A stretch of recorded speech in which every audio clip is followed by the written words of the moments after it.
চলে এলাম বাংলা পরীক্ষার আরেকটা বিশেষ বিষয় রচনা নিয়ে। মাধ্যমিক পরীক্ষাতে এই রচনা থাকে সবার শেষে প্রশ্নে, এবং শেষের দিকের এই প্রশ্নটির জন্য অনেক ছাত্রছাত্রীদেরই কিন্তু বেশ চিন্তা হয়। তো সেই চিন্তার অবসানের জন্য আজকে আমি নিয়ে এসেছি তোমাদের রচনার কিছু কিছু কথাবার্তা বা রচনা ব্যাপারে তোমাদের কিছু কিছু সাজেশন, যেটা তোমরা ফলো করলে মাধ্যমিকের টেস্টে খুবই ভালো নাম্বার তোমরা পেতে পারো। দেখো, রচনাতে যদি তোমরা টপিক ঠিক মতো চুজ করো না, তাহলে আমার মতে তোমাদের নাম্বার কিন্তু ভালো উঠবে। তোমরা যদি বিগত মাধ্যমিকের প্রশ্নগুলো খেয়াল করে থাকো তাহলে তোমরা দেখতে পারবে রচনাতে বিশেষ ধরনের কিছু কিছু টপিক কিন্তু প্রত্যেক বছরই থাকে। যেমন কিছু কিছু থাকে বিজ্ঞান বিষয়ক, কিছু কিছু থাকে পরিবেশ বিষয়ক, আর আরেক ধরনের থাকে তোমার অভিজ্ঞতার উপর। যেমন তোমার ভ্রমণের কোনো অভিজ্ঞতা, বইমেলায় যাওয়ার অভিজ্ঞতা, একটি প্রবল বৃষ্টির দিনের অভিজ্ঞতা, যেমন এখানে রচনা বইতে দেওয়া রয়েছে।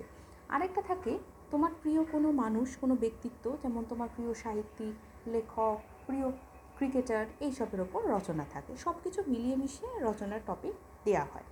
এবার অনেক ছাত্রছাত্রীরাই আমাকে প্রশ্ন করে যে ম্যাম, কোন ধরনের রচনা লিখলে নাম্বার ভালো পাওয়া যাবে?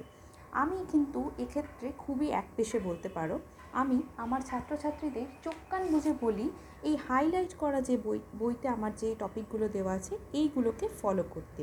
যেমন ধরো, বিজ্ঞান ও বিজ্ঞান মনস্কতা, গ্রন্থাগার ও ছাত্র সমাজ, ছাত্র জীবনে শৃঙ্খলাবোধের গুরুত্ব, জনমত গঠনে সংবাদপত্র, দৈনন্দিন জীবনে বিজ্ঞান, জনজীবনে দূরদর্শনের প্রভাব, পরিবেশ দূষণ ও তার প্রতিকার, বিজ্ঞান ও কুসংস্কার, একটি গাছ একটি প্রাণ, মাতৃভাষায় বিজ্ঞান চর্চা, ছাত্রদের সামাজিক দায়িত্ব।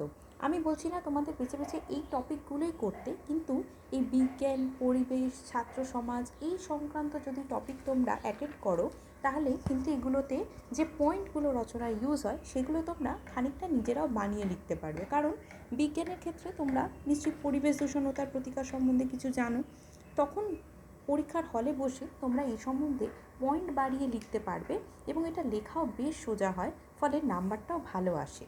তবে এই নয় যে আমি সেই সকল ছাত্রছাত্রীদের ডিসকারেজ করছি যে তোমরা প্রিয় সাহিত্যিক বা কবিদের সম্বন্ধে রচনা লিখবে না। নিশ্চয়ই লিখবে, কিন্তু সেক্ষেত্রে তোমাদের প্রিপারেশনটা কিন্তু অনেক বেশি আঁটোসাঁটো হতে হবে। যেমন ধরো, বিজ্ঞান সাধনায় বাঙালি, বাংলা লোকসাহিত্য, বাংলার উৎসব, বাঙালির 12 মাসে 13 পার্বণ, এই ধরনের যদি টপিক তোমরা অ্যাটেন্ড করতে চাও, বা যদি কোনো কারেন্ট টপিক্সের উপর তোমরা অ্যাটেন্ড করতে চাও, তাহলে কিন্তু তোমাদের রচনা বই থেকে বেশ ভালো মতো করে রচনা পড়ে যেতে হবে। কোনো বিশেষ সাহিত্যিক, যেমন ধরো তোমার প্রিয় সাহিত্যিক শরৎচন্দ্র চট্টোপাধ্যায় যদি তুমি লিখতে চাও, তাহলে তার সম্বন্ধে কিন্তু খুবই ভালো করে লেখাপড়া করে যেতে হবে, বেশ প্র্যাকটিস রাখতে হবে, এবং লেখার হাতও কিন্তু অবশ্যই ভালো হতে হবে। কারণ এটা যা তা পরীক্ষা নয়, জীবনের সবথেকে বড় পরীক্ষা মাধ্যমিক, এবং সেখানে একটা বাচ্চা রচনা লিখলে তো হবে না, বেশ বাঁধিয়ে গুছিয়ে আমাদের ভালো করে রচনা লিখতে হবে।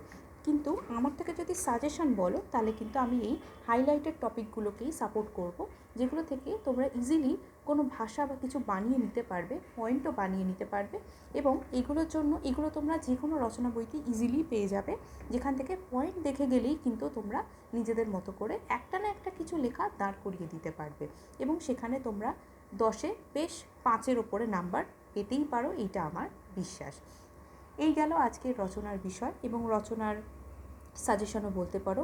এছাড়াও যদি তোমাদের আরও বিশেষ কিছু ব্যাপারে রচনা জানার থাকে, তাহলে আমাকে কমেন্টে জানিও, বা আমার চ্যানেলে আমার ফোন নাম্বার দেওয়া রয়েছে, সেখানেও কিন্তু আমাকে পার্সোনালি তোমরা যোগাযোগ করতে পারো।